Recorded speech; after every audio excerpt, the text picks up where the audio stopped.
ወገን በስንት አመት ስፖርት ልሰራ ስፖርት ቤት ብሄድ እንዳለ ስፖርት ቤቶቹ እንዳለ ናይት ክለብ ሆኗል። በቃ ክለብ ነው የሚመስሉት እንዳለ ችኮቹ ክለብ አድርገውታል። አለባበሳቸውን ብታዩ በቃ ይሰቀጥጣል፣ ትደነግጣላችሁ። ሰውነታቸው ላይ በማስቲሹም በአሚር በምን አይነት መንገድ ነው እንደዚህ ማያያዝ? በቃ እንደዛ ጥብቅ ብሎ ምንም ነገራቸው ነው የሚታየው። በጡት ማስያዣና በሆነ ነገር የሚሰሩ አሉ። ምን ጉድ ነው? እኛ እምነታችንም ባህላችንም እኮ እንደዚህ አይነት ነገር አይፈቅድም። እውነት በጣም ነው ደግሞ የሚያስጠላው። እንደኔ የሆነ ሰዓት ላይ እንደውም ሻወር ቤት የገባው ነው መሰለኝ፣ ደነገጥኩ። ምንድነው አለባበሳችሁ? እንዴት ነው እንደውም በቃ የሚመክራችሁ የሚነግራችሁም ሰው የለም እንዴ? በዛ ላይ በተፈጥሮ ደግሞ እናንተ የምትሰሩት ስፖርት ጋር አያብሮ አይሄድም።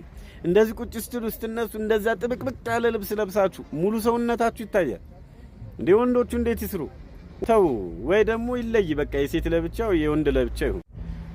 እና ቤተሰቦች ሴቶች ራቁታቸውን የማይሰሩበት ስፖርት ቤት ካለ ኮሜንት ላይ ጻፉልኝ። ይመቻችሁ። አመሰግናለሁ።